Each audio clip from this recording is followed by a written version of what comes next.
It's disappointing. Disappointing. There's a bit of frustration there because you do believe, like, we worked so hard over the previous year. I'm going to lie, you're kind of watching the game the other night and thinking, hope that's just more than a little niggle. You know what I mean? The one or two players. Don't want to see any players injured. Of course you don't. But just a wee 10-day. 10 days. That's the one. As many 10 days as possible. But I want them to do well. We were sitting just talking beforehand. I want them to do well because I know they're a good squad. He didn't say that. And this squad. No, I agree with that. He says totally. And he says, I maybe think you need to come off. And I was like, talking about your clown. See what I mean? He's a big jinx. He's in the car when you. Honestly, he's in the car when you get the trying to call. be a good guy. Like saying him. We played them in a friendly, the international break before. I get the sack as well, jinx. so maybe a jinx. St John's. Oh, he is a jinx. I swear. Yes, welcome to the warm-up. Got some top guests for you today. Another big, busy week across Scottish football with a big weekend to come. We've got former Hearts manager Steven Naismith. We've got current Kilmarnock boss Derek McInnes. I don't quite know what you are or what you're doing here yet, but we will get to that. Steven, it's the first time we've spoken to you since you left your job at Hearts. How are you? How's life been since then? Good. At a much slower pace than it was when you're working, but it's probably the first time since I became a player that I've not worked. So it was strange to get used to, but I'm actually really enjoying the break. When you're in it, it's all consuming, and you don't probably think that it is that intense. And then when you come out it and you've got a much more relaxed lifestyle, it definitely changes how you're feeling, and your days are much more relaxed. I think you're looking refreshed, I have to say. He is, isn't he? That's what a holiday does, man.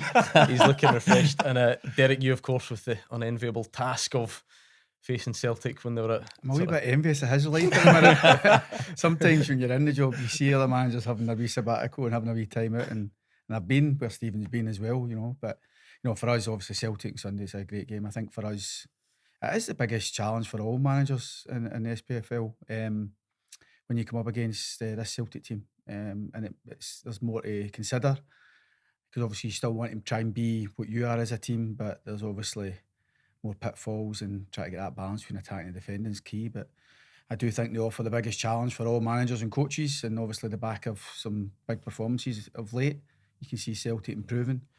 But we just take reference to the fact that the majority of my team who will play on Sunday played in a few good results and wins against them last season. So we'll just hang on to that, try and replicate a lot of stuff that we did, and go with what we want to do. Players have to make so many decisions on the pitch as well against Celtic, more decisions, because they do test your organisation and the like. But it's it's when you've got a full house and it's live on telly, and there's a lot of aspects of that that gets the juices flowing, and still, like the players, we look forward to the challenge at all. We've sent Sam North on a special European mission, all will be revealed. Does that seriously mean you are Sam North's replacement? It does. How do you feel about that? You don't seem very happy about it, which is a bit Just of a wondering problem. how you felt about it. Yeah, I've seen you twice in 24 hours. Are you up for the challenge? Yeah, why not? Let's see how it goes. Though. How Let's difficult can it be? We'll find out in the next half an hour or so. Stephen, let's start again with a bit more detail then. How does it feel ultimately? You know, when that moment comes along and you have to say your goodbyes, move on. What was it like now to look back on? It's disappointing. Disappointing. There's a bit of frustration there because you do believe, like, we worked so hard over the previous year to one, bring success at the start, which we managed to do, and then the reward of that's European football. You get to kind of develop the squad a bit. I thought we'd done that, and I think nobody had complained about the recruitment over the summer. But then, as a young manager, you sign players and you think, start the season, brilliant, we've got this option, that option. But probably the bit you can't judge is how much time players are going to take to settle in. Especially, nearly every player we signed, Hearts is a bigger club from where they came from. Now, my experience of going to Rangers from Kilmarnock, it's sink or swim time at moments. So there's probably an element of that. And then our first game against Rangers was excellent. All that was missing was the goal. And then from there, you lose a couple of games, some bad decisions from me, individual error costs us a lot. And before you know it, you're trying to stem that tide. And it's for me, it's small moments. Dundee United at home, we controlled the game a lot, didn't take any chances. They scored late on with a deflected goal, and that builds. I think a lot of people spoke about how big the job was before I took it. Now, as a person, I'll evaluate everything. What are the pros and cons of going into any job? It's a high job, big risk for me personally going in as a younger manager. Two things you need to do is, one, get success, but then when you do that, you need to keep it there, because if you don't, pressure comes and you're going to lose your job. That's inevitably how it came about. But I loved every minute of it. I thought we'd done a good job, but at the cold end of it, success and pressure and demands are there, and if you don't hit them, you're going to lose your job, and that's what happened. So I'm comfortable with it all. I've reflected on a lot of the decisions. You do learn a lot as a player, and you'll know this, Del. You think you know it all. You go into coaching, and then there's other bits you go, that's different to what it was like as I thought as a player. And then it's again when you become a manager, it's different again. But I loved it. Loved every minute of it. Loved the intensity of it. And just disappointed because I thought Hearts do have a good squad, and I think they will come good this season. I was disappointed for him, not just for any manager, but for Steven as well, just on the back of having a good season. It shows in his first job what a manager can do, what he's capable of, and it was a huge upturn in fortunes from where Hearts was. But sometimes at these clubs, you then become judged on your own record, not previous records, and you're judged against your own record that had something similar, maybe at Aberdeen. All of a sudden, it's easy to make quick gains on what was previous potentially, but then you're beaten up and judged on what you've done previously. And I just think when a manager's done well over a period of time, there's got to be, I think, an understanding from the people who make the decisions that, no, we go with him because he's proved it before. He'll come through this. It's all part of it. And you just want people maybe a wee bit stronger and somebody who really believes in you. I think when you see younger managers get jobs, like at Hearts with Naisy, David Gray at Hibs, Barry Robson at Aberdeen, right? So there's three guys who are ingrained in the club. These people at the club all have an understanding of what these boys are like as people, and that's why they get the job in the first place. You know, you're a certain type, all similar types of characters, a lot of traits there. So the people within the club, it's not as if you've just, we'll give him, we've got a hunch that he'll be a good manager. They've actually seen him working, they've seen him, his personality. So these boys maybe, including Naisy, get promoted to a position. Maybe it's unusual to get that pathway, because sometimes a club like Hearts, Aberdeen, Hibs, maybe that job should be earned rather than given. But they've seen something in all these boys that, do you know what, he can do this. And that's why. So with that comes, I think, when it does go not so well and results aren't there, a wee bit more understanding to help these boys along through the way. And that's why you would always hope for these young managers, because it isn't easy in that type of job, that type of profile, to deal with defeats and deal with the pressures there. I think what helped me on that, because you're totally right in terms of the pressure, you don't realise, even I would say Hibs, Aberdeen and Hearts, there's a similarity in terms of size of club and what the expectations is and the demand is. What helped me massively was playing for Rangers. I think having that must win, or like I said, the small margins and the defeats we had, we done well for lots of periods of the game, but ultimately didn't score. The other team score, and all it's thought, we get beat. It's not good enough. And that's the hard part. As a young man, I think just modern day now, though, there's no much room for that period of grace when things aren't going well. But that's just football. For me, that's where we're at. I think that's social media though, Naisy, because you look at, like you say, yourself at Hearts, but Kettlewell at Motherwell obviously went through a barren spell, and they've kept with him, and they're fourth in the league now. So things can change. But do you think social media plays a massive, massive part in decision makers? I think it does. Well, Hearts are sort of, the big fan ownership model as well. And so I wonder if you think that plays extra role? I think just the structure of the club is that the fans have got their representatives on the board, so that will have some input. That's what it's there for, and I think that's what you want, that the feeling from the fans to come through. I do think social media has a part, but also I think it's a bit like the national team at the moment as well. We've had some brilliant success. There's going to be, it can't just keep going and going. There's a turnover period. You've got players that just start dropping out and younger ones coming in. There's going to be that period where you're up against good opposition. the results aren't going to go your way doesn't mean we scrap it all when we finish it all. There's that general feeling, I think, in football in general all over, which makes it tougher. I think you can, in the lower leagues, probably get a bit more time and stuff like that. But do you know it's coming? What point do you realise that the writing might be on the wall? What was that? What was the process like that leads up to the I don't final think moment? you know, or I certainly didn't know. I understood that you look at results and you go, right, if we can get a result here. If you don't, what does that? I always use it, right. If you don't, that builds the pressure. Inside was probably thinking you'll get to the international break because it was 3 games there, and there were probably games that you're more likely to look at and go, right, we should Ross County at home, the European game, and then a big one was going to be Aberdeen.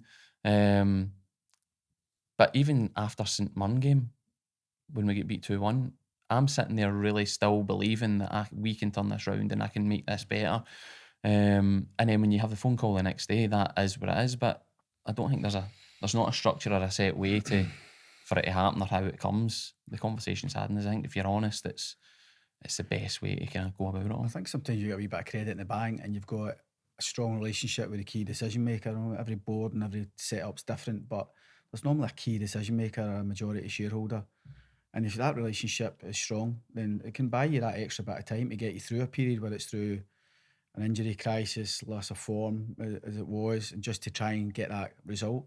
But as managers, a lot of the time you don't see it. I never saw it at Bristol City because I was listening to the board, what we're doing. We were trying to reduce the wages by half almost because financial fair play was hitting that back then, and Bristol City was hemorrhaging money with a really wealthy owner, brilliant guy, Steve Lansdowne, who's still the owner now. He lived in Guernsey. He only flew over for the games in and out on his jet. So there was a lot of people posturing at the club. So nobody really knew who the key decision owner was. But all the messaging I was getting was, look, we've had 5 managers in 4.5 years. We're flirted with relegation every year. If we need to go down, we go down with Derek McInnes, we come back with Derek McInnes. That was, and you believe, I mean, that's as a younger manager. That must be really hard then. I wouldn't believe him now. I wouldn't believe if I hear that now. No, truthfully. Experience. Yeah, but, and we did manage to stay up. The first year was so strong, and I actually thought I was in a position of kind of power at the club. But there was so many players, 4 different manager signings in the building.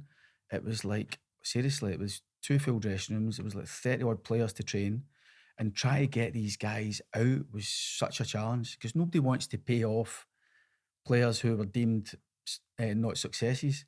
So we had like 10 grand a week players, 5 grand a week players on 10, 7 grand a week players on 14. It was just him. It was ridiculous.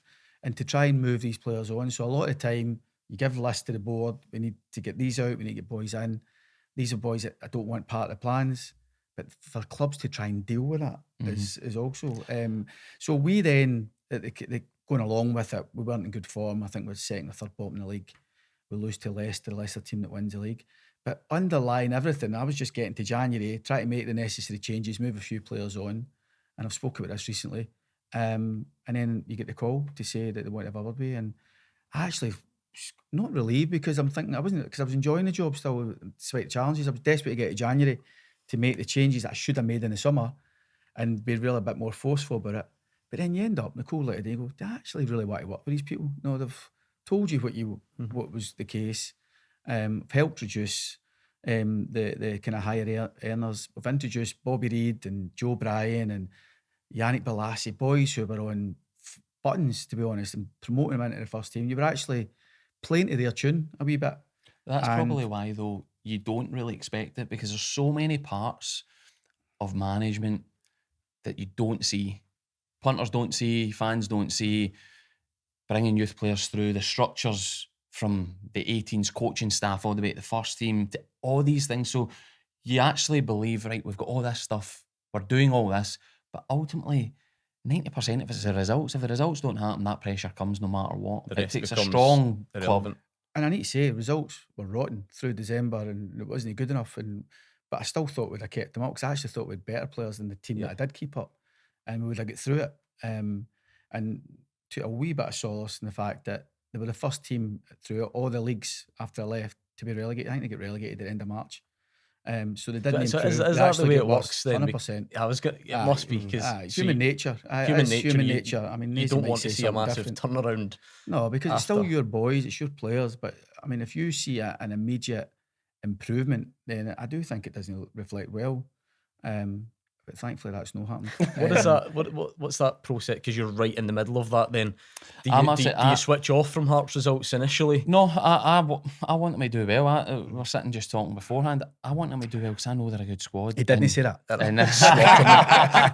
And I signed most of the players there. They're a lot of the squads at their starting journey at Hearts, and I believe they'll be good players. So were you comfortable in the weeks after to check, watch highlights, watch games? I've watched most of their games since I've left, because I want them to do well. It is a great club. It's one that, and I think I've had this with all the clubs I've been at. I do genuinely want them to do well, because I know the squad are a good group. They work hard for me. There's not many of them that I can turn around and say, do you know what, he down tools. Yeah. And as Dale says, the results probably in performances have not just picked straight back up, which tells me that it probably wasn't just me. So that's how I see it. Were you worried when the fourth went in against St Mirren, though, that maybe there was an upturn? You're now a couple of weeks on. No, I was just wanting them to do well. I thought it was a good performance, but I think the next month's probably going to tell us more about Hearts than anything else. Marvin, you've obviously dipped your toe in management in the lower leagues. Does it put you off trying to get back in? I mean, I know you're still doing your pro license. You see the cutthroat nature of it. No, I think you understand how cutthroat it is, as Dale's saying there, when you're trying to move players on, and when the players know that you're trying to move them on as well, they can become a bit of a hassle behind the scenes. And like you said, Naisy, fans don't really see that side of it. One thing I have learned, and I was going to ask Naisy this, is that I probably wouldn't put as much time into thinking about what comes next, what's in 6 months, because it's about the here and now. So what can I do to improve first team results? As you said, you kind of changed things with the 18s and had everything aligned. Would you have changed what you've done, like reflecting on it now? Is it all about the first team if you go back into another job? That's the main thing. I think that's the main thing. I think last season, from where I'd came from, 18s to the B team to the first team, I had a real desire. I wanted to bring players into the first team. We managed to do that with 4, with a core group of 4 that came through, and James Wilson's getting the headlines now, made his debut last January, Macaulay Tate, Aidan Denham. So that drove me. I don't think there was anything that I felt I was taking my eye off the first team or taking time away from the first team. But I went into the job thinking, I want to come in here. If I leave and it's in a better place, then I've made an impact. I wouldn't have changed too much in that respect, because I think I had time. The club was a big club. You'll have experienced at Aberdeen. There's so much, so there is a lot of help there as well. But there's loads of things you can sit and you think, all right, I'd do that different. There are definitely things you're learning, but I think over the last year I learned on the job as well. I need to change that, do that differently. But the intensity of it, and the game finishes, you're on to the next one, you're on to the next one, you're on to the next one. So it's hard to implement loads of change during a season, I think. You got any particular regrets or things that specific things you would have done differently looking back? No, there's things I'd have done differently. There's nothing I would regret that I think that was a terrible decision, or that there's been bad decisions, there's been good decisions. People this season question changing the formation, but that got us a lot of success and got us a lot of points last season. So there's things you do learn from. It's not. I'm not going to go into another job in a year's time, 6 months' time, and totally be different to what I was there. The foundations of what I'd done, I think, did work. Is that frustrating to hear when people saying about the change of formation? Because you did it last season and it worked extremely well. And it frustrated me from the outside looking in, because all of a sudden, as a manager, you don't get results, and people picking up on things that you did last season that worked. So I think, but people need something to talk about. So they need to find that thing. As coaches and managers, there is some changes, but there's not drastic changes. That's overinflated on the TV. Everybody talks about it, and they're doing this, and that is why we're getting beat. No, it's no. That is no the reason. But ultimately, if your team's not winning, it's your job to maybe make changes. You know what I mean, as well. Like you've got to, if the team's winning every week, I mean, we pick the team, but players actually pick the team. If they play well and they've won the week before, I've changed a winning team before, and you'd maybe have reasons for that. But very rarely do you change a winning team too much and you get that familiarity. And I think you lost Frankie Kent, who's your best centre back for a period. And you do change, and you did. I think I liked how you changed from a 4 to a 5. the front two at times and whatever. And sometimes you look for those wee nuances that get you the results. You don't get the pats in the back for it when you win, but it's something that people can beat you up with. And that's just football. That's not going to change. That's not going to change. Yeah, maybe even getting more extreme, I suppose, as time goes on. And Marvin says that level of scrutiny. See, you mentioned the Leicester and Bristol City. Was that the story I heard you tell recently that Craig Levein? He's a big jinx. He's in the car when you. Honestly, he's in the car when you get the call. Trying to be a good guy. Like saying to him, we played them in a friendly, the international break before. I get the sack as well, jinx. so he might be a jinx. St Johnstone. He is a jinx. So he's the opposing manager. So what, you gave him a lift? No.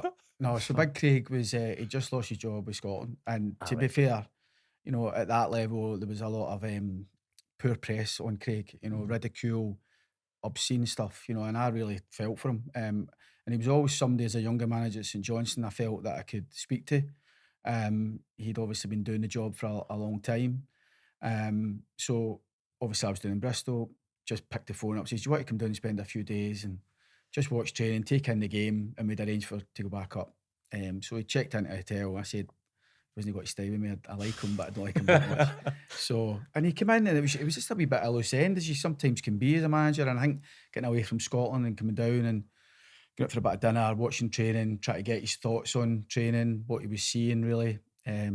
Spoke to him about the upcoming game against Leicester and stuff like that. So just try to involve him and lean on his experience. So we'd agreed to, because of the busy schedule, we'd agreed to go back up the road, and he said, I'll jump in with you then. Because we were off on the Monday and we were 10 minutes along the road. I've told this story, and the phone goes and it's Doc. He says, Chairman's looking for you, he's asked if you could come back. And I'm like, I says, doesn't look good, does it? And Doc went, I'm not sure. And I hung up, and Levein's like, 100% a sack. 100%. I'm like, you think about it all day long. Oh, cheers, mate. So drove back through Bristol, back to my car park space at the club. My office was right outside. So he's still with you? He's like, I'll sit here, you'll not be long. But then I had to listen to him for 5-6 hours to get back up. But it was actually a good journey back. You know, there's a lot of he's obviously been a lot of experience. He'd sacked at Leicester and stuff like that. So we talked it all through. I couldn't wait to get back to my family, to be honest. And because, like I said, there was that, let them go on, mate, if they don't see it. And, and I felt young enough. And I think when you've been a success at your first job, if that had been your first job and you, like yourself, you've done well, so you'll get other opportunities. I wasn't kind of fearful of the fact of what's next. It was just a wee bit of anger and resentment really at the time. And my initial thought was just get back to my family, and then look for what's next. I felt it didn't damage me or anything, because I thought it was more I wasn't getting the help that I was needing. But travelling back with Big Craig was actually kind of quite ironic how it played out. And there's me trying to make him feel a bit better and pick himself up. And then he ended up inadvertently picked me up a wee bit. So it was a good journey back. It's probably the longest I've ever spoke to him. But how important are those support networks then? Was there any other experienced managers that you turned to after that to get? I think I've spoken regular. I'm no one for phoning people up. I've no. You talk about the mentor thing, and the LMA are huge on it. The Manager Association in England, where they want you to try and mentor with people, and obviously we've got some key drivers within that in the LMA, brilliant. But probably Walter was for me the guy that I would pick the phone up to, and he picked the phone up to me after Bristol City, and he said something similar. I actually felt I'd done a lot of my best work at Bristol City. I'll be honest with that. The results don't always play out at times, but I actually thought I was working harder, working better than I was at St Johnstone. He felt something similar at Rangers. It was all a bit not easy, because obviously it's no easy, but when he went to Everton, far more challenging, far more different set of circumstances. But he actually felt that he was working harder and working better as a manager, and he thought he'd done his best work at times at Everton. And I could reflect on that. And he says, just get ready for your next job. Do you know what I mean? He says, it's like, there'll be people out there that recognise you're a good manager, and just get ready. It's all been taking some time off. What he did say, and something I've said to Naismith before, is like, I think, and you've just asked him a question there, and it's not up to him to say now what he regrets or whatever, but you do need to be forensic and reflect on what you could have done better. I think it's important. I think it's part of a process. I don't know if it's you do it right away after losing a job, because you're still bitter and angry and you're happy to tell anybody and anybody, I've not got a clue this lot, and you're quite happy to kind of get that side over. But I do think, whether that's, was your staff right, was your working week right, was your formation right, was your approach right? I look back at my time at Bristol City towards the end, I think I was jumping between systems too much. And I see that now. You know what I mean? I think players maybe needed a wee bit more certainty. Just needed a system and work with it and go with it, and that was us. Where I was looking for those little kind of differences and advantages and try to tinker with it here and there. It wasn't a time for tinkering. When you're not getting results, it's not a time for tinkering. It's time for certainty. Players need to see that certainty Monday to Friday, and I think it does give you an advantage on Saturday. And I was just really wrote forensically loads of the things that I would have done different and should have done different at Bristol City. And part of that was probably 8 weeks later, 7, 8 weeks later, going to Aberdeen. We had 5 games to assess a squad who had underachieved, were bottom 6. Had 5 weeks to look at that, and we had 14 out of contract. And I was tempted to give, like, so wee Gary Naismith, Gavin Ray, guys who were good guys in the building. And I only kept one. I thought, do you know what? Based on my experiences at Bristol City, I'm emptying the place. Kept Josh McInnes, who's the only one I gave a contract to, and released the other 13. And I thought, I'm starting from scratch. This is going to be my team. And that's the way I did it. And I don't know if I would have done that if I hadn't been the experiences of Bristol City. And to make him feel old, is he now the guy that people at you phone? When, to be fair, I've said this you've had a lot, even when I was in the job. The older managers and that about Scotland have been brilliant for somebody like myself. Whether that's when you first get the job, their words of encouragement and advice, to along the way, you play each other, you speak after the game, before the game, and probably, as Dale said there, it's just maybe 1 or 2 sentences that you hold and you go, that's, or you might have a question. I remember we were playing Celtic at Celtic Park, and I had one question I had in my mind that I wanted it, and just as before the game, I seen Brendan Rodgers asked him. 5 sentences later, I've got my answer. I'm on my way, and it's what it was. Brilliant. No, how do we beat you lot today? So where did you get those Tom Ford shoes? All the wee things along the way, and then when I lost my job, Dale was probably one of the first to phone. But nearly everybody, there's so many people in the game who you respect in their knowledge and their understanding of the game, who get in contact, who have a 5-10 minute conversation with you that probably makes you go off and goes, you know what, we get a lot right, rather than it's the end of the world because you've lost your job. It disappoints me sometimes that we don't have better relationships and foster those, because we're all going through the same issues and concerns. Occasionally we get together, but it's normally at a referees meeting or an SPFL meeting, and you don't get that. You know, we all know either life each other a lot of time, and I'm dug out in a match day. You know what I mean? You're in. It's a battle. You're fighting. It's us against them, and managers can easily grate on you. Some easier than others, and a lot more are grating on me at the minute. But it's just the way it is. It's just the way it is. But when you take away from it as a human side, every manager works hard every day. It's all comes. And there's no many jobs like it. No, yeah, there isn't. And I think sometimes it'd be good for away from cameras, just for managers to get and socialise a bit and talk, because we're all, as he says, we're all doing the same job. You know what I mean? He'll never tell us. So should you and I just speculate as to who's annoying him?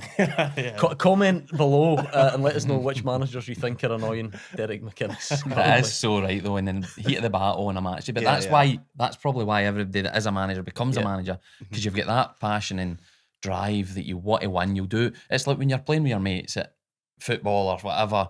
You want to win and you'll do whatever it takes to win. It's the same on a Saturday. Do you know, that sort of struck me actually, because I think I interviewed David Gray the week that you lost your job, and it just sort of struck me, maybe stating the obvious, but it struck me that for all the sort of rivalry there, and the obvious, you two are in nearly the exact same situation at 2 really similarly sized clubs, having both, you know, got that job from within, both young, both trying to make your way in the game. So fans will maybe see that. You saying Dave's going to lose his job? Absolutely not. But I'm talking about the, you know, the pressures, whereas fans will see the rivalry and act as if you're these polar opposites, when you two really are on a really similar boat. It's a job that is all consuming. There's no many jobs like it, and people can always say, it must be good, it must be tough, but nobody really knows until you're in it. And that's why with other coaches and managers, you do lean on them to get any bit of knowledge. I think you've got to want to do it. You've got to really want to do it. See, if you wake up in the morning and it's the thought, and you've got that dread, or you've not got that life about you, that enthusiasm, then I don't think management's for you. You ever had that place though, isn't it though? It can be. It can have you ever had that though, where you always maintained I've always wanted to get to work. Sometimes on the back of a bad result, you need to get to work quicker because it's the worst hangover in the world, and the only cure is getting amongst your players again and dealing with it and get moving on for it. So I think, but you've got to really want to do it. I would say that to any younger manager, any senior manager, and I've even myself, I've still got to want to do this. And I think if you ask that question and you're honest with it, then stay in the game as long as you can. Because football, it's like, there's frustrations with it, but I think there'd be more frustrations for me if I wasn't in it, to be honest, rather than just watching it. And there's other things we can all be doing, I get that. But I would rather, there's more frustrations for me if I wasn't involved in it, and I want to keep going as long as I can. It's been good to us, and it is rewarding. It is. It's a brilliant job, and it can be brilliant. And there's different aspects of the rewards come in different ways. Financial rewards is, if you're doing well in any job, the financial rewards can be better. Maybe leading to something better as well. But there's also seeing rewards in terms of improving the clubs and seeing more supporters come through the door, giving players a helping hand to the next step, fulfilling their potential, becoming international players, seeing these guys earn a level of money that maybe they didn't think themselves. And you've got to show your players the short-term rewards, but you've also got to show them the longer-term rewards for what they're doing.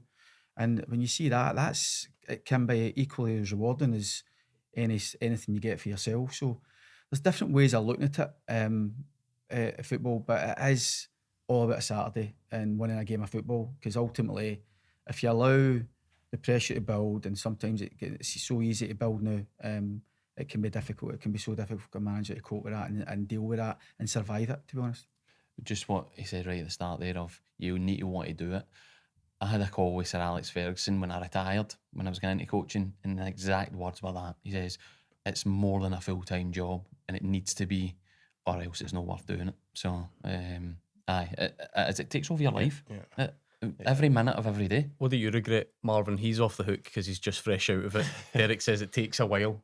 So you're trying to cut your teeth, younger manager. What would you do different? What's the biggest learning curve? Probably at the level that I was at, in terms of the squad, I probably had too many players of a similar level, where I've gone with a smaller squad and tried to get older boys in, because these two will tell you, especially as you go down the levels, the younger players are not always there because of their ability. It's sometimes their mindset, and what I mean by that is professionalism, how they want to work. I saw some stuff around that squad that I've never seen in all my years of football. And you have to almost like bring yourself to their level to realise there's boys on £300-400 a week where I had a player come into me and say, I'm going to actually leave in the summer because I'm going to go and get a job at Tesco's. I'm going to play part-time.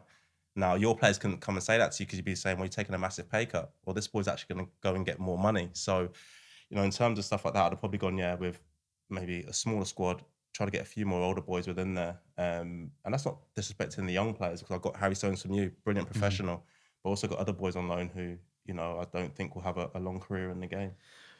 In terms of this period now, Stephen, what does the appetite look like to get back in, and what is that process? Because Derek alluded to it at the start, it's a really it's a massive job to get as your first one. So what does the next one look like? I've always said this, and that was part of deciding to take the Hearts job, was it needs to be something that I think we can go somewhere.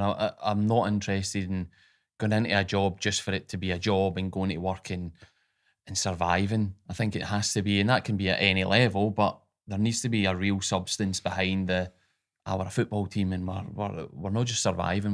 Where do we want to go? I think that probably will drive if something appeals to me or not. As I said, I loved being in it. I love the intensity of it. But I personally do feel as if you need to have a real goal, and it's not one that we just say, we want to get in top six or we want to get promoted. No, we need to see behind the words. But I'm comfortable. I've enjoyed the time off. I watched loads of football, as I'm sure everybody that's keen in football does. And if the right opportunity comes, then it'll be there for me. If it's not, it's not. Because you went in as a player manager, didn't you, Derek, at St Johnstone? That's a very different way of doing it as well. What was that like? I think I've heard you say before that Tony Dock subbed you at one point. Is that when you? No, I've never really listened to Doc in terms of subs, to be honest. No, my first game, player manager, we just won the Challenge Cup on Coyle, get the Burnley job.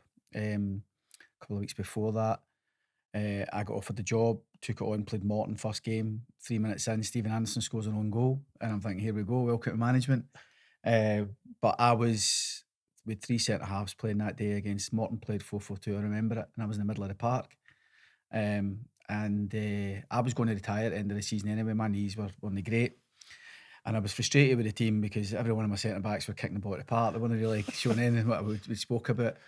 And I grabbed Doc and I was walking off at half time. I says, what one of these centre-halves are coming off? One of them's coming off. We're going to back 4. And he went, no, I agree with that. He says, totally. And he says, but maybe I think you need to come off. And I was like, you're talking about your clown. You know what I mean? But he says, no, I think we need you more on the side of the pitch than on the pitch.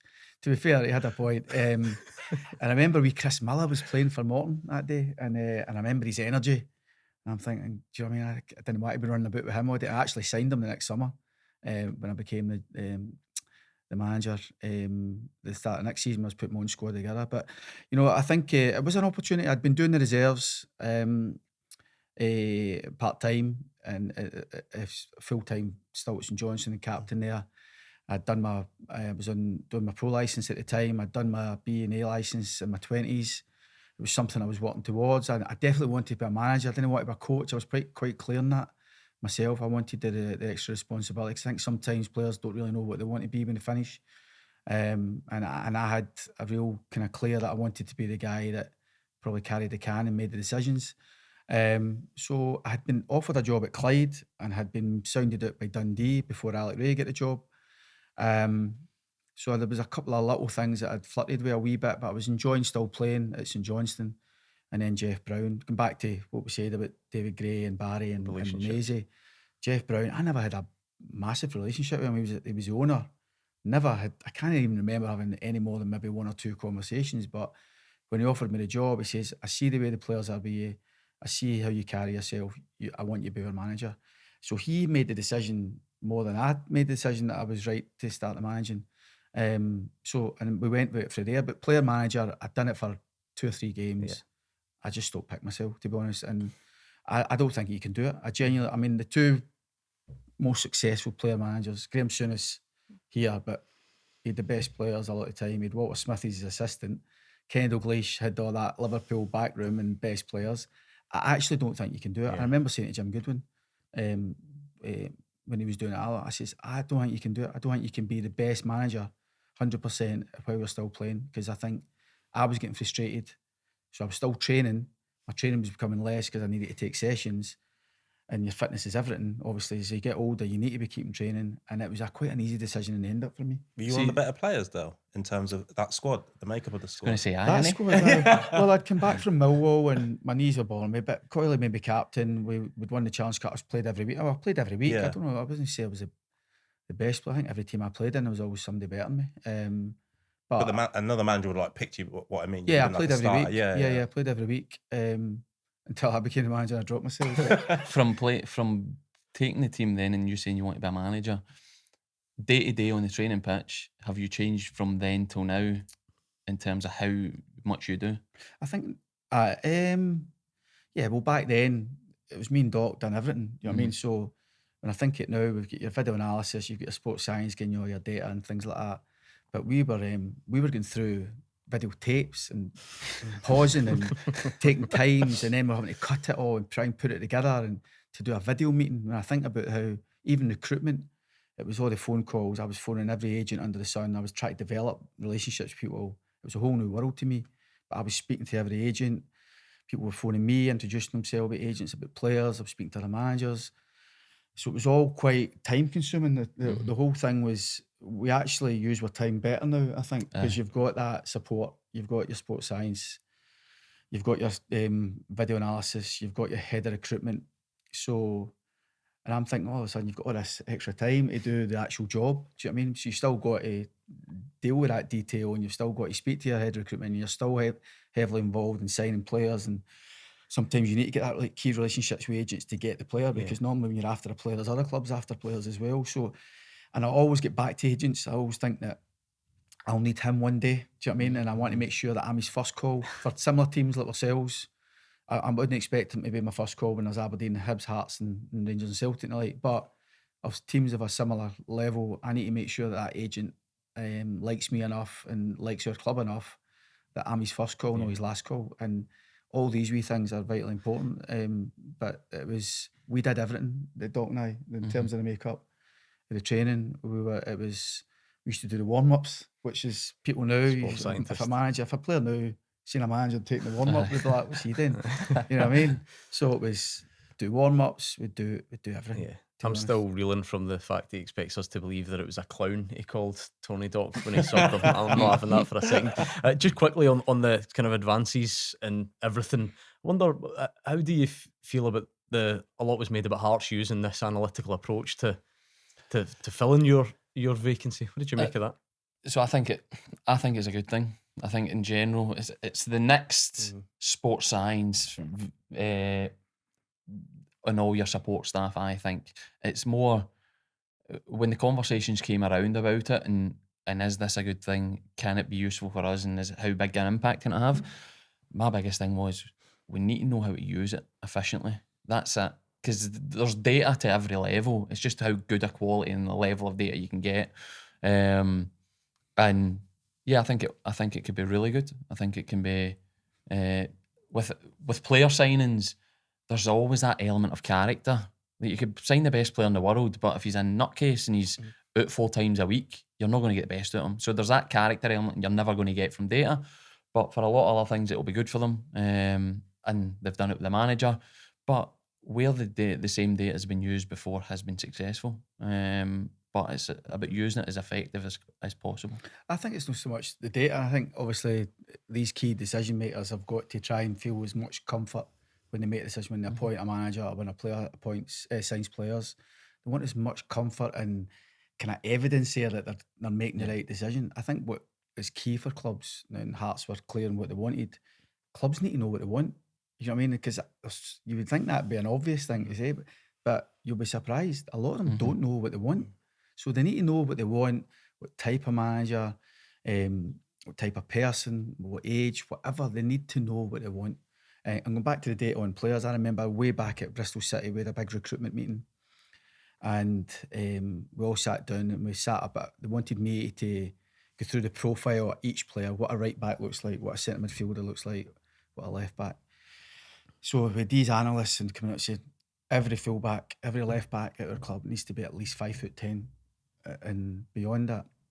And I said, well, we can maybe pigeonhole it a wee bit and say, right, that's the ideal, but we need to be able to say that if the right one comes up who's not quite that, 5'6", 5'7", they're like, no, it has to be, that's us, this is our date.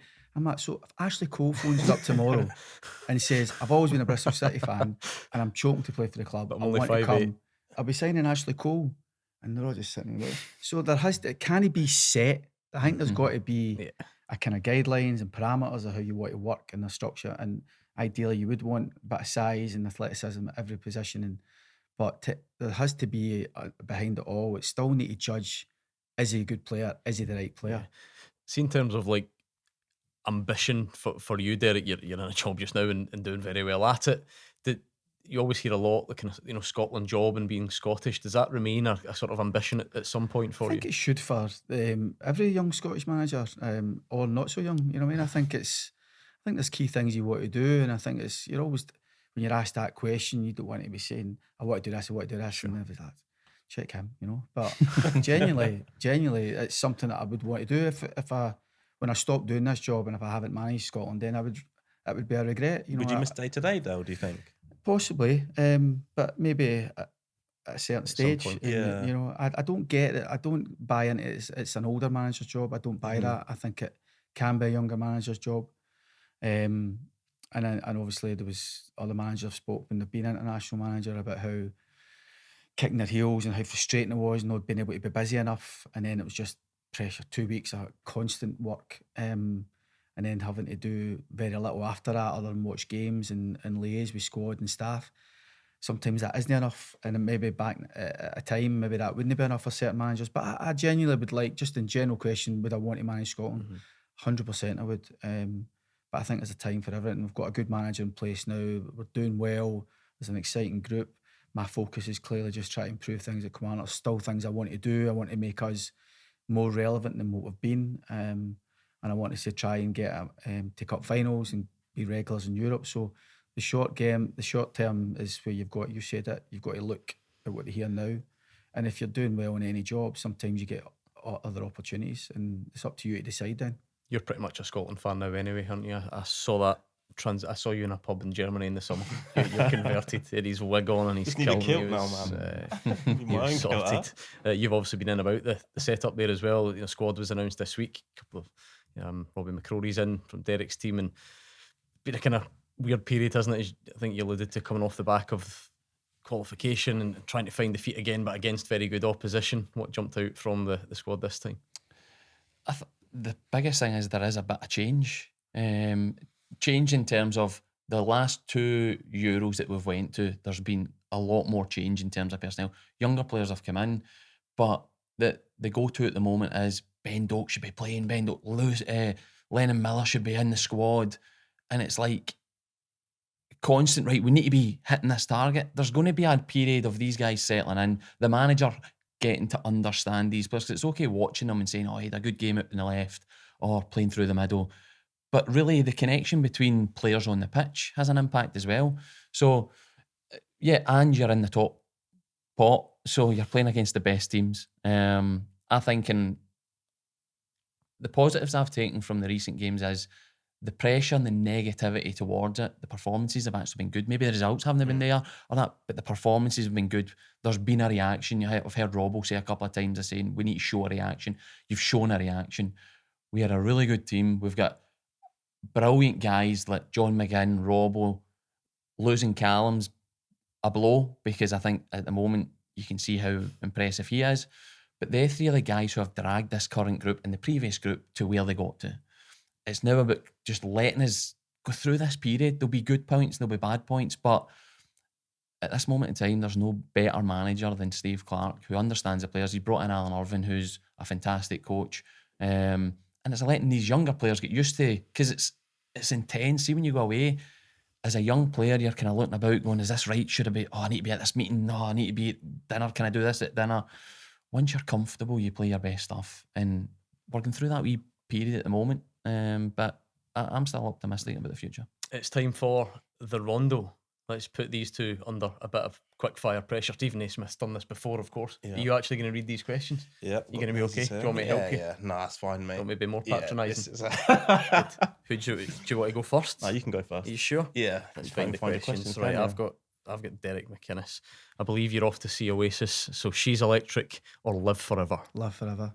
Easy, no doubt about it. Straight in. Yep. I have to stress, this is not my research, but apparently it's the 10-year anniversary of the Derek McInnes beard. So 2025, beard or no beard? Beard. Seriously, 10 years? Apparently, so somebody told me. I look back without a beard and I think, who is that guy? I look like Billy Davis. That would make sense though, because League Cup 2014, no beard. No beard, aye. So it must be 10 years. Okay. Fergie, Walter, Craig Brown, best piece of advice you've had from a legend? Very good.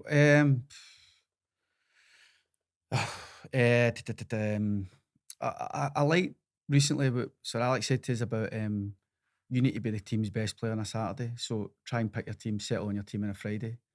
And I've tried to be that since I've been to Kilmarnock, to be honest. I've tried to be, sometimes you used to wake up on a Saturday morning because you'd go with your gut sometimes in your hunch, maybe sleep on a decision, but I actually feel now that getting a good night's sleep the night before a game, I've got to be, I feel the benefit of that. So I'll take that one.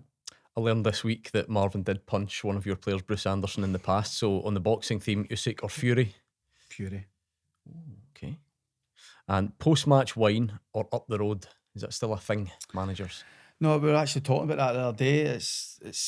It used to be so common getting in to see the manager, and I actually liked that part, going back to what I just spoke about. But obviously, it was back in the days where you could maybe have a beer and still jump in your car. You wouldn't be over the limit. And it's becoming less and less. Now there's only one or two that would come in still or invite you in. And it just seems to be since COVID, really, it's just a kind of dying thing now. So, no, up the road, driving. I've got to drive home. So the ones that don't annoy him. Then I get my red wine. Any of those meetings that stick with you? Kind of that should be an innocent, quick catch up after, but any that stay with you? One, and it said everything about him, was we beat Rangers 4-1 at St Johnstone, Walter's team. Midweek game, we were in flames. That we went a diamond that night with front two, and we just kind of played the pitch a wee bit. The pitch wasn't in great nick, and everything we seemed to hit. And I remember, I was a young manager at the time. I was only just my first second season.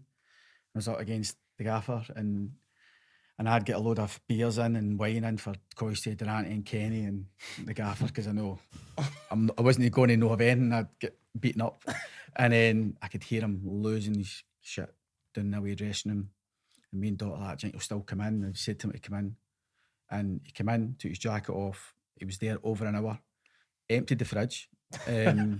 He made the players wait, and he was so gracious. He just stood, me and him, and chewed the fat about everything in it. Never even made any reference to the game. Could see he was boiling. I could see, but it actually was a wee kind of reference for me. Like, when you lose a game, the last thing you want to do is go in and speak about nonsense to other managers, especially a manager that's just beaten you. But absolute gentleman, absolute, says everything about him. Over an hour, took his time, and any time I ever had with somebody like the gaffer was invaluable. Right, Naisy, you ready? Yeah. You answered this first one wrong. I'm not even going to continue. Paddle or Pilates? Paddle. Mate, how good are you at paddle, by the way? I'm hearing a lot of rumours. I thought it was good until I played a few players that played for a few years that rinsed me. Who have you played against? You played Lee Miller? No, just folk down at where we play, but it's a good game. It's catching on. He was embarrassed by a pair of pensioners this week. He was telling us. Well, they weren't pensioners, but they were older. They were graceful, very elegant. I was like a bull in a china shop, pure power. So if you're wondering what managers do when they're out of work, they play paddle. Paddle's good. All right, sharp suit or casual? And it's saying something about Russell Martin sporting the same oversized tees as you. You got massive t-shirts? Russ dresses well, to be fair. I prefer being casual, but there is a time and a place for a nice suit. Dream Everton strike partner, Big Dunk or Faddy? It's got to be Dunk, innit? Yeah, I bet it has. To be fair, Dunk was my coach here, and Dunk was brilliant. I used to talk. Dunk played with Rangers, Scottish kind of cult hero, and I remember he came up with the first team under Martinez, and I was like chatting to him before training. I was like, just trying to get in about, why were you fucking mental? And he's just like, I never started anything. He was just adamant. I never caused any trouble. I finished it, but I never started it. And he used to say that all the time. Did he used to train the way he played? No, he didn't train about this point. Oh, he was really? just coaching, but he was very reserved as a coach rather than when he was a player. I was wanting all the juicy stories, but never got any of it. Again, another boxing theme. Mike Tyson, or it's Jake Paul, isn't it? Yeah. Mike Tyson. Surely. Aye. It's a 90s kid had to say that. Jake Paul. Oh, you allowed to make that allegation? I don't know. Yeah. I'll blame you. Carry on. Yes. Football jargon. Use it or lose it. Do managers speak about high press, turnovers and low blocks in real life? No, not really. I think it's more just, as I said through the interview, there's questions that I came up. I'm a person that asks questions, so if there's something on mind, I'm not afraid to ask it, and that's probably more the wee details you get than high turnovers and high presses and low blocks. I think that's just your personal preference. What's the worst? What's the one you just cannot bring yourself to buy into? I think the root of them all is sensible. It's just the of course, terminology and all the... I don't know, there's that many that are something new every year, isn't there? You always hear somebody a bit younger just off a course saying something. She's saying. Exactly. They're the ones that annoy you. Lateral movement or something. Yeah. I saw the Man United women's manager. He did an interview. Oh, he had loads. He's good for that. Yeah, and he was speaking about like the 8s and the 8s should do this and the 6s and all that sort of stuff. And people just What's like, your come worst? on, mate. Let's just go long. I was in League One. What do you mean? What are you talking about exactly? Turn them early. 89th minute, still doing the same thing. Right, let's take a look at the fixtures for the weekend. Massive weekend coming up. It's been a busy old period, hasn't it, across the Scottish Premiership since we've got the man himself. Let's do it in reverse order, starting Sunday. Derek, this is where we're looking for the honesty here. When you're seeing Celtic rampant in Europe, what does that feel like knowing you're the manager that faces them next? Are you thinking, oh no, any chance of taking your foot off the gas here? Are you hoping they're tired? What does the process look like? I'm not going to lie, you're kind of watching the game the other night and thinking, hope that's just more than a little niggle. You know what I mean? The one or two players. Don't want to see any players injured, of course you don't. But just a wee 10-day 10 days. That's the one. As many 10 days as possible. But I think you've seen Celtic improve the last few games. You know, I think it's important that you look at previous games and you look for little things. I'm also always interested and curious how other managers set up against Celtic. And we've looked at Atalanta recently, Aberdeen, a couple of games recently, and obviously Leipzig through the week. Now, we've seen the last two games, Aberdeen come off shape, work from shape and come off the game a wee bit and try and play on transitions because we've got a lot of speed at the top of the pitch. And try and frustrate and get that middle block, and they can still, Celtic find a way and score 6 goals. Were devastating at Hampden with their finishing, and could easily pick bones and work their way through what Aberdeen were trying to do. Then you see Leipzig, who get really after them, you know, effectively 4-4-2 out of possession, really chasing them down. And at spells, I had Celtic rock maybe 10-15 minutes, but Celtic played their game and still get through. I think the level of performance from Celtic at the minute is really strong. I thought it was a very mature performance, particularly at the closing part of the second half of the game the other night. And they've got players that can, if they've space to work, they'll work the space. Their speed can be devastating.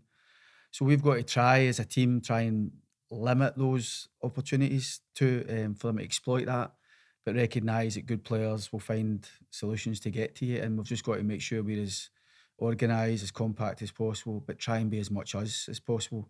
So, it's my job to look and try to look for little things that I can sell to the players, really, because the players are no daft. They see Celtic winning at Hampden, they see Celtic winning and playing Wednesday night, and the majority of them who'd watch it. But we've got to make the reference that every player who will play on Sunday, majority of them would have played last season. We beat them twice and drew with them. And we've had some decent performances against Celtic. Even if we've not won it, we've been close. We've lost narrowly at Celtic Park.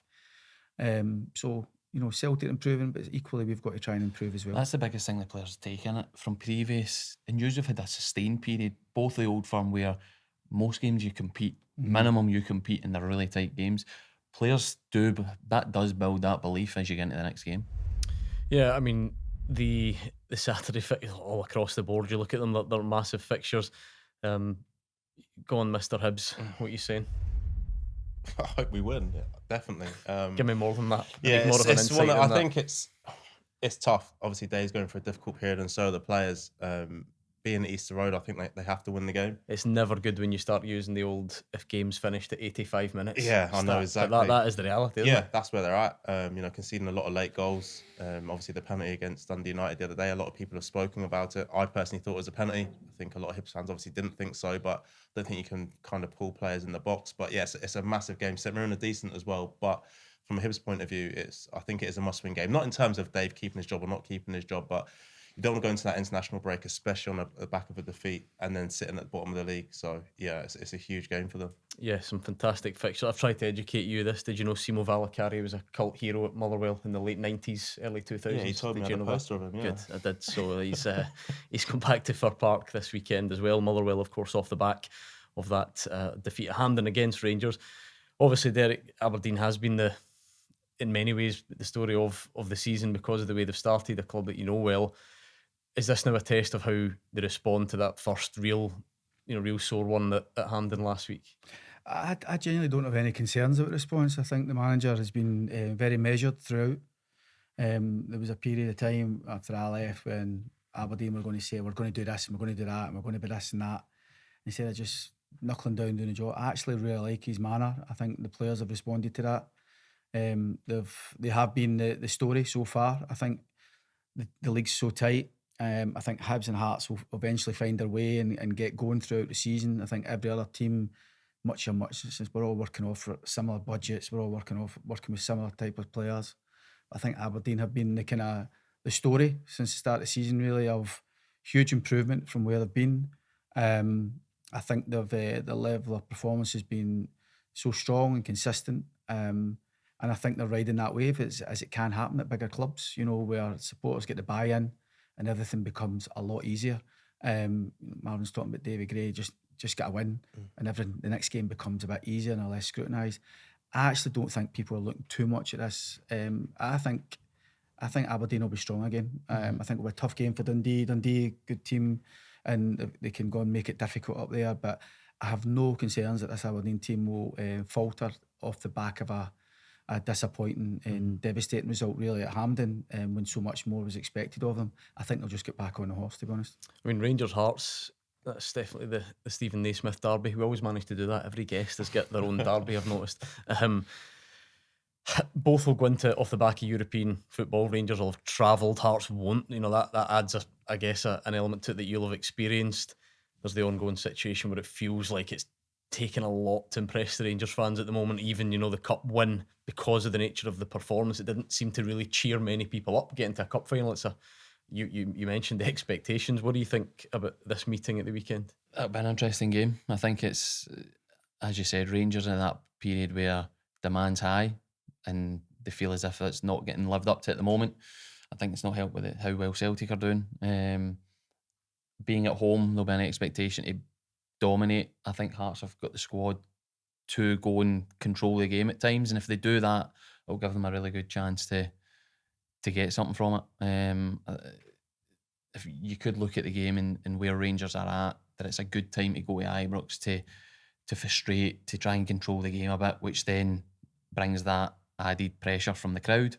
But with the European games, players, the clubs will see how that goes, and then it is a big game for both clubs, obviously. I think when you play against a team who have had European involvement on the Thursday or the Wednesday night, I do think it is. I think they're a bit more susceptible. I don't think they always follow that up with the best performance the next weekend. Celtic may be a bit different because their game is Tuesday and they're maybe a bit more experienced, and plus they've got the best squad to deal with it. I'm not sure Rangers and Hearts squads are so strong enough that they can be on point on a Thursday night in Europe and then be on point again on a Sunday. So the fact they're playing each other, that doesn't come into it. So both teams will wrestle with freshness, and the best team, sometimes the manager will want to pick his best team, sometimes you need to pick the freshest team for a game on a Sunday. But you know, it will be interesting. Both teams, obviously Hearts are trying to get out the bit from where they are and get a bit of momentum, and Rangers probably just need to keep winning until that cup final comes along, just to try and get a bit of confidence. How hard is that though, like in terms of building a squad that has to compete in Europe? Like Naisy, you've done it as well, obviously at Hearts. Is there a massive difference? Because it seems our teams outside of Celtic and Rangers have a huge drop-off when they try and do it. They always start the following season extremely badly, if that makes sense. Is it difficult as a manager trying to get the numbers right for that? Yeah, I think particularly at the start of the season when you're still trying to get players up to full fitness anyway. You know, nobody's going to be at their best the first 6, 7, 8 games of the season, but a lot of times you're dealing with the toughest games, you know, Copenhagen and Bruges away, the 2 games that we lost, and then we go to Celtic Park on the back of Belgium, and then we go to Pittodrie in the back of Copenhagen, and it's all new to the club, never mind the players, you know, so it is difficult to cope with that, and you'd have to say we never coped with it. We competed well enough, but there was physically, there was a downturn in some of our running stats and the intensity, which you don't get when you work Saturday to Saturday. And we get a lot of our... So that's measurable. You can see that rather than just being this theory that like people say they look. But also, there was a genuine drop off. Yeah, there is. And that's why when I went to Motherwell in the cup, I freshened up. I think I started 9, and I just went on you go, get the freshness as well. And we got a man sent off, and you don't get the benefit of that freshness then. So I think you look at it that you've got to try and utilise your squad. But like every manager, you know, you've got your strong core. Yeah. And when you're without key players, particularly clubs like ourselves, then there sometimes can be a wee bit of a drop off. So, you know, we never dealt with it perfectly. We've got to be honest with that. It didn't help matters. We're getting somebody sent off every week. See, on that, I wondered, because you've covered it a lot, you're very experienced now, you've kind of seen it all, but I wonder if that disciplinary issue this season, not was new, but you can't have had many periods like that over your career, and it must be a kind of really difficult one to get your head around, because there'll be times when you don't agree with the decision and you feel you're hard done by, but then ultimately you're the one that somehow needs to find a solution. Is that a strange period to go through? Yeah, other than the Joe Wright one at St Mirren, where I felt his actions gave the referee a decision to make, the kind of little nudge towards Sean Rooney. The other ones were 2 yellow cards. You know, I've seen worse challenges in Brad Lyons at Pittodrie. It was overturned to a red with VAR. I've seen worse than that since. I think I've always had this whole adage, start of season, referees, this is new directive, this is what we're doing. Willie's in now as head of refereeing department. You always see more red cards at the start of the season. The first 2 or 3 months of any season in every league, you always see more red cards because there is this, and I think things settle down. We had 2 yellow cards. Stuart Finlay had 2 fouls, 2 yellow card offences, questionable. Joe Wright the same. And we seem to be getting punished for every little thing. But the only one I find was Liam Donnelly at Ross County for throwing the ball away. Then I see Kai Rose against Hibs the next day, run onto the park, throw the ball inside the park, and Don Robertson saying, calm down, relax. And I'm thinking, he's got another younger referee who just automatically can't wait to get his yellow card out. Now, is it a yellow card offence? Technically it is, but then you've seen Don Robertson in a powder keg situation not want to book somebody and send somebody off. So I've also looked for that consistency, and it's something that we need to constantly keep on to the refereeing department about. Is it shouldn't be the offence. It shouldn't be dependent on who the referee is. If that offence is punished, it's an offence or it's not an offence, and it's the same offence every week. But I wonder how the uncertain terms in which you told your players do not do anything daft. You must have been at the end of your tether with it all. Yeah, but as I say, each one in isolation, there was a bit of sympathy for it and a bit of understanding, except maybe, as I say, the Joe Wright one. I mean, I think we need to be aware now that refereeing games are getting refereed differently now, with VAR and all the rest of it. So I'm actually at the position now where I'm fining my players for questioning back decisions I make in training. Just a tenner, it goes into their kitty. But anything and I'll maybe even make rotten decisions. I would have been skint, man. That's a hard job. Rotten decisions, I'll totally go the other way and just to tempt them a wee bit and try and get 50 quid. But they need to be able to be more accepting of bad decisions. They need to be, and to deal with that, like pulling somebody, you would know always, we're quite big on trying to stop promising attacks in the opposition half and making a little foul just to try and. But we now, just as a general, we no pulling in training and no pulling back, because we're just trying to get players to defend properly, to position themselves properly, and not think, I can do this in training because there's no consequence of it. Well, there is a consequence. There's a fine now, and we're trying to train them to play how they play on a Saturday. Did you see Joe Wright's face, the one in Dingwall, when it got overturned? I felt was that a man that was scared of going to face him? It's even on that. It's not even a yellow card. No, it's so it gets downgraded to a yellow card. Rather, when it shouldn't have been a yellow. And we're in the last few minutes of the game. We're in the top hand for the pitch. 10 men pushing to try and get something for the game, and this linesman gets involved. Now, I think if the referees I don't think the referee thought it was a red card, but we needed to go to VAR to get to the decision, which was.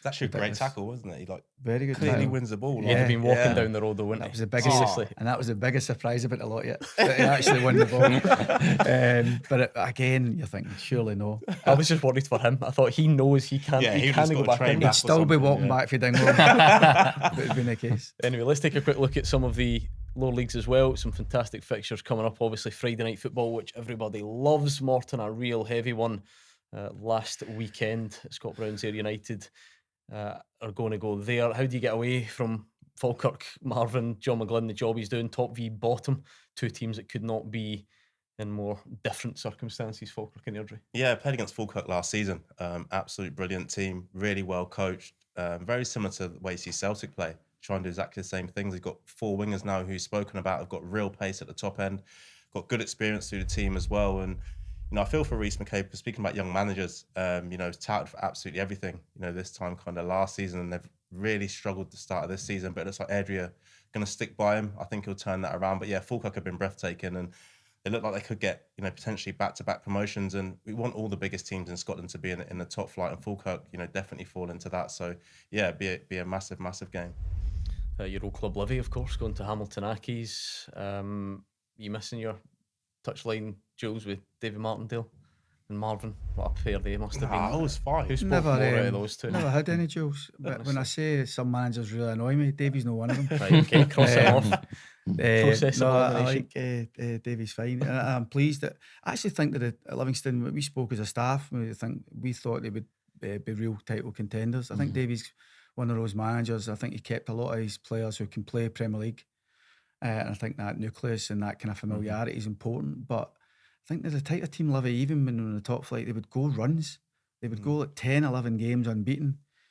Equally, at times, they could go a lot of runs without getting a victory as well. But I think in that division, I think there'll be more good days than not, and I think they'll be up there because I think he's got a good squad there, and he's obviously a very experienced manager now. Just quickly, is that the fixture, that Livy Hamilton, is that what you were playing when you punched Derek's current striker? Yeah, that was in the Premier League. Dale will thank me for that though. Yeah, that's poor from Bruce. You, I have to say. League One, of course, lots to. I mean, Marvin, you've seen that division up close. It is.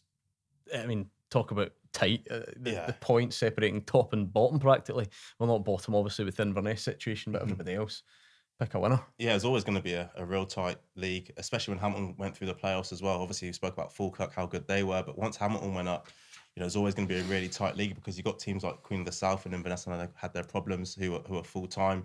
Then you've got people like Kelty Hearts and Arbroath and Alloa as well. Got real experienced players. Connor Salmon's still playing at Alloa. So yeah, listen, it's one of those leagues where all of those teams will really think that they can get into the playoffs at least. But you have, like as I said, Cove, Alloa, Queen of the South. You'll be thinking, Arbroath as well, they can win that league. And just a reminder of what's coming up in League Two as well. I think that's Stirling, Peterhead, one at the bottom's fourth against third, isn't it? So quite tight there. Of course, Clyde in the early stages of Darren Young's management as well, looking to try and kickstart things and climb up the table a bit. So plenty to play for as always. Okay. Elgin as well in that league. Unbeaten Elgin, unbeaten in the league as well. So I liked their cup game a couple of weeks ago, the 24 penalties. Yeah, you see that? Keeper, by the way. My young Is that your goalkeeper? Yeah, he's alone, isn't he? He's gone viral. Brilliant. So we gave him we had a wee test. All the players finished training yesterday, and I got 10 players. I said, "How many penalties can you save?" We got 20 quid ahead after him, and he says, "I can save 4 of them." Everyone scored against him. He says it's no the postman taking penalties against you now, the painter. With no offence to any Clyde players listening. What an honour that was. I bet he came bouncing in on the Monday morning. We were all delighted for him. He got a wee bit of exposure from six he saved, one in... And he scored his own as well. Incredible. He's a good boy. It's been a really good loan for him. It's invaluable, that. Great loan for the young players, man. Brilliant. We've 2 players, Keane Leslie, there as well, and they've both impacted on the results. Could have got him a closer loan though. Elgin, that's some trick, man. Sometimes it's only, and you know something, they actually made a real concerted effort to get them. They actually come on and wanted them. Sometimes lazy managers will phone you and go, "You got a left back, or you got a midfielder, come and watch for reserves. We can send you footage. I'm not just giving you anybody unless you know who the player is." So they tried. So they actually knew who they wanted, which was good. There we are. That brings us to the end on another edition of the warm-up. Good co-piloting from you. I'm happy with your efforts. Did you enjoy that? Yeah, I was happy with my debuts. Probably one of my better debuts, actually. 2 shows in one, your first and your last. Incredible. Brilliant.